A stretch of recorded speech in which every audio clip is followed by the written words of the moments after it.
Yo, you really thought, you personally, you thought you was going to New York? I love the energy in New York, so like, it would have caught me in Harlem coming out of the juice store. You know what I'm saying? Like, for real, like, squad up.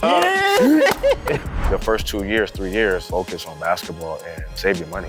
Yo, what's good? New York Minute back with a special one on the West Coast. We got 9-year NBA vet, fashion designer, and podcast host, my man, Brandon Jennings. What's good? Yes, my sir. God, my God. This one a treat for me. Where I'm from, me and my friends in the Bronx, he get that AI, Derrick Rose, Kimber type love. So, you know, we hold him in high regards. Who you like in the league that you want to see play street ball in front of the friends, giving one of them pro AM runs? That you want to see in pro AM? Yeah, Rob. Dillingham, yeah. I want to see him get a lot of playing time because he can bring that Jamal Crawford type. His style of play is just like street and it's fun. Bones Highland. Bones be popping out. I seen him in Pro City. He went crazy. That was he hit the game winner, right? No, he lost. My man Kadani hit the game winner. But he had like 30, at least 30. No, yeah, he had 30, and he had the highlights. He gave the fans what they Bones pop for. Out. That's a good choice, yeah. Ja Morant. Dude, I feel like it should have been happened by now. Adults not gonna be able to get in. That's what the kids running. That whole park is over for that. I like Ant. Yeah, he for the crowd. He gotta come to New York though. He wanna talk that talk. That's what he gotta pull up to. Of course, Steph. Of course, KD. It's still them. KD came through, put on. He legendary. He got one of them top 5 videos. He came to Dykeman. Woo!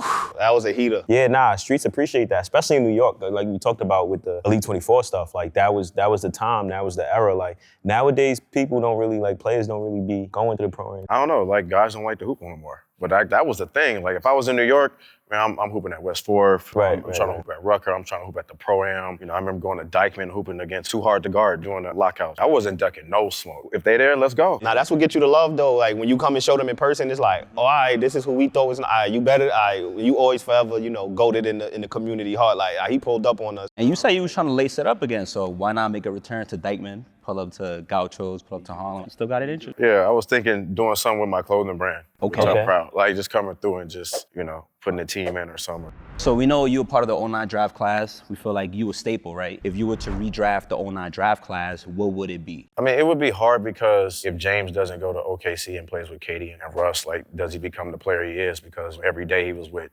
guys that are at the top of their game. So trying to redo the draft is just, I don't know if certain players would be who they are. I mean, Steph going to the Knicks probably would have been better than him going to Golden State. Probably. I mean, I don't know. It's just hard. I mean, if anybody I'll probably not ashamed to beat, I'll probably put Drew Holiday in the top 10. How would you put it after how their careers played out right now? Right now. We know Steph is probably one. Yeah, Steph would be up there. James Harden would be up there. DeMar, Drew Holiday be a top 5 pick. Blake was in there. People forget Jeff T was a part of that draft class, I feel Jeff T, Patrick Beverly. Darren Collison, too. I think he from out here. I'm still taking Brandon Jennings top 10. I'm getting 55 in that first week. I know I'm getting 55 in a week. I mean, for me, I still want to go to Milwaukee. I think I heard you was like, yo, you really thought, you personally, you thought you was going to New York. Yeah, for sure. That would have been crazy, you as a rookie, New York? I didn't go to New York because my coach in Italy was hating on me. So that was like one of my best workouts too. The Knicks workout was my best workout. I said, yo, this is the workout I'm about to kill. Like they got the system, like they about to play the way I want to play. I killed that workout and the coach from Italy was like, nah, don't take it. That's foul. How do you feel like you would have done it in New York? I know like Anthony Edwards is saying like, he not coming to New York because once you have an off game, you know, like they tear you apart. You feel like you could have survived? Yeah. The city would have been turned up just off the fact that I was hungry coming back from Italy. Like I didn't play at all. And I was known and already playing in New York, like the Jordan game, the high top, the Gumby, the kid that played at the Elite 24. So everybody already knew I can hoop in the city. It was just give him the ball and let him go. And you got the swag for the style. That's what the Knicks fans want to see. Yeah. The only thing I would have been hard is just the life, because I love the life. Like I love the energy in New York. So like it would have caught me in Harlem coming out of the juice store. You know what I'm saying? Like for real, like I would have been at the juice bar, coming out like They just said Brandon Jennings out before the game, 4 a.m. Like, yo, you're bugging, bro. We would have saw a whole different Brandon. Nah, that's funny. That's funny. Okay, so I'll give you my list. Let me know what you disagree with. Okay. You got Steph Curry 1. Okay. Harden 2. DeRozan 3, Drew Holiday 4, Blake 5, Jeff T, Brandon Jennings, Ricky Rubio. And the next 2 would be Tyreek and Darren Collison. Blake is the debatable one over Drew Holiday, right? I think I'm going Drew over DeMar because he quiet and then he just do everything. If I had a third pick, I would just go Drew Holiday just to be safe. Why I go with Drew is because like he was the key piece on 2 championship teams. He was the piece. He got the Olympic medal now and everything like that. So like he got some all-star selections. If you're thinking like, who would I start my franchise around? You probably would think DeRozan. I feel like DeRozan be getting held accountable for LeBron too. I be feeling like, LeBron not there, they'd have got to the finals. Yeah, no, you're right. I mean, I feel like he held accountable in his career. His resume is like, he didn't get over the hump. And it's like, bro, nobody was getting over the hump. Gotta look at that. I feel like DeMar had the keys to the city immediately. For like Drew Holiday, he wasn't getting that respect. He was like your favorite player if you was in the league. But from a fan perspective, I feel like he wasn't getting his flowers that he deserved. Up until he got that chip with Milwaukee. Man, Blake came out strong. That's another player. Blake Griffin is hard not to put in that top 5 though. And then like when you draft until you looking at what he was doing in college, it's like, bro, I gotta pick him. Is he a Hall of Famer? The bar's lower than it used to be. I will give him more likely than not. I say, you go crazy for 5 years, you get right in there. Nice 60-point game, you good to go. One of my favorites, I always have it high on my list, top 5, your high school mixtape. Who high school mixtape you was tapped into that you like? Some of my favorite high school mixtapes I've seen, I'm gonna start with my man, Akil Carr. The fact that he was stopping crying in Baltimore when he played. Like, he's a legend forever. John Wall. Yep, he's up there. O.J. Mel. OJ's so tough, man. Austin Rivers. Yeah, that step back was tough. Who else? Trey Jefferson. Trey Jefferson, he's tough. Yeah, he in the bag. Yeah, he in the bag. He was on YouTube with it. I'll be on it. Yeah, he wasn't too big to watch the mixtapes. I respect it. He's I respect it. When this one is, I gotta ask. I don't know if it's personal or just hoop, but when you see Josh Selby, it seemed like y'all get right to it. For me, I'll be tapped in. That one, when y'all play, that's always a good matchup, and I feel like everybody into that one. That was during the lockout, and I was working at Under Armour as an intern. It was like, yeah, man, come up to the Mello Center. Like, hoop. I'm looking for some hoop. I'm like, yo, like, I don't want to keep flying back to LA. I'm like, gotta be some hoop out here in DC. Yeah, man, we went to the Mello Center. If you just look at the beginning of the video, me and Josh Shelby trying to say what's up, and I kind of like look him up and down, like, man, you know what it is. And he was like, like basically I'm in my hometown, Bmore. But no, man, those were some great times though. Just hooping out in Bmore. I think we went at it twice. Shout out to Josh Shelby because that really turned me up that summer. You were a staple in the culture for many reasons, right? Like you were part of a lot of lists. Being the first to go overseas, right? And talk about the NIL money, the clothing brand. You talk about going to Oak Hill. There's so many things that you did that really, make you a staple. Staying on like Oak Hill, I know you were saying you the best guard to come out of there, right? Give me your all-time Oak Hill like starting 5. And we could do a 6-man. Man, I'm gonna go myself, Nolan Smith, Carmelo Anthony, I'm gonna go KD, and I'm gonna go Josh Smith at the 5. I was about to say, I was sitting here like, yo, bro, don't say Josh Smith, I'm gonna be tight, bro. And then I'm gonna bring Steven Jackson. Okay. That's tough. That's a good 6-man. Yeah, I think we was thinking Rondo at the 6. We thought you was gonna go with Rondo at the 6. Yeah. I mean, because he don't want to come out the game. That's what he's saying. We only need one point guard, bro. The reason why I'm gonna go Nolan because that's my national championship running mate. Nolan was the reason why I turned up. Coming in, I was like, lollygagging around, like not really cocky, like whatever. He kind of like held you accountable in a way. Yeah, basically just like led by example. Like he's coming off losing to KD and them in the national championship game last year, so he on revenge mode.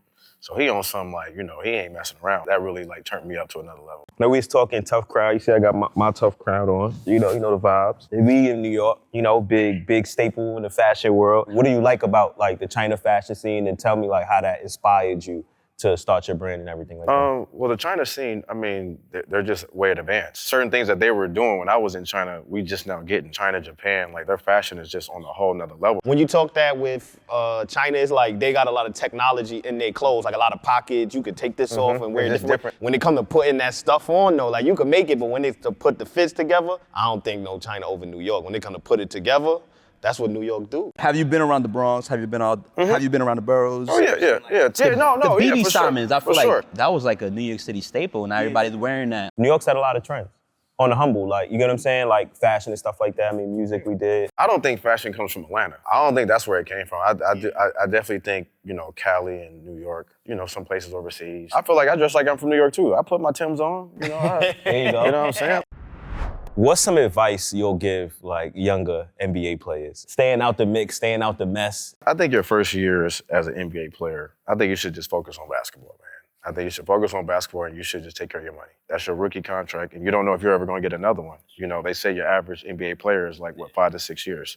So them first 4 years are gonna go fast like that. And then you look up Then it's gonna be year 5, 6. If you ain't developed or nothing, then you know you gotta go to the bench or you gotta go here or there. So the first 2 years, 3 years, I say, man, just really focus on basketball and save your money. Everything is gonna be there. The girls, the clubs, the car, everything is gonna be there. It's not going nowhere. So just be patient. Who's your vet that took you under his wing? Kurt Thomas. I remember Kurt Thomas said me, man, after he was like, man, come have this beer with me. After I scored 55, he was like, good game. Like, but this ain't it. Like, don't think everybody love you. Like, this is, I've spent a lot of time in this league and I know it's a lot of ups and downs and, just a conversation that you need to hear. Even though I'm feeling good, it's just more like, oh, damn, I got to get back in the gym tomorrow. I got another one. We got Dirk coming in here. We got, this person, that person. Being in LA, right? Like this year, we had the big viral beef with like Kendrick and Drake. You got all the NBA players at Kendrick, so he name dropping DeMar DeRozan and stuff like that. Talk to me about like any alliances with artists and NBA players, I would guess. If you go on stage with Kendrick, is that like you choosing a side or you just enjoying music at the end of the day? I like music. Right. So I don't care about what's going on. I just want to just make good records so we can vibe to, I can party, I can dance and have a good time. That's all I care about. I don't care about no beef. I'm not business with any of them anyway, so I can care less. Just let me know whoever wants Tough Crowd. So if we pass you the aux, what songs you gonna play in rotation? Brent Fayez, Playboy Cardi, and then a lot of Jay-Z for sure. Another person a lot of people probably don't know, I listen to Stack Bundle. Oh, yeah, that's fire. That's fire. Yeah, what you know about Stacks? Squad. Yeah. Nah. So remember when we were talking about if I would have went to New York and been wildin', I would have been the one at the rap battles. That's why I would have been wildin'. I would have been with the rappers, like in the studio, like in Harlem with Jim Jones on the bike. Like you would have been like, yo, BJ wildin'. Yeah, he'd have been Dipset for sure. He'd have been Dipset. That whole mixtape era with like, Fab, Joe Budden. Thank you for saying Joe Budden, man. Yeah, Joe be showing love, man. He give you any game on like the podcast industry and all that stuff? Like, cause he's, the godfather, the podfather. When I first started doing the pod, like Joe hit me in my DMs, was like, yo, you killing it. And that was just big to me because I'm like, I don't know nothing about the podcast business, but I just be sitting here, he'd be like, nah, like you killing it, like you talking. So I was like, oh, thanks, bro. And he's like a Hall of Fame in the podcast business, so to get the respect in that is like, oh yeah, all right, I got some here. Nah, that's fire, that's fire. I like it, man. That's what we aim to do in like New York Minute, be like a intersection between, like hip hop, athletes and everything like that. That's what it is. That's black culture at the end of the day. We at the forefront of that. We at the epicenter of that. When he said some old school dude, I was like, I like Brent. He went to it's not me, but he said Jay is like, I keep them classics in rotation. He like to be an old head. I'm the old head, man. If you want to talk that's what I do on the daily. But I appreciate you. Thank you for the time. Thank you. My dude. Thank you. Best of luck and success with everything. Sure.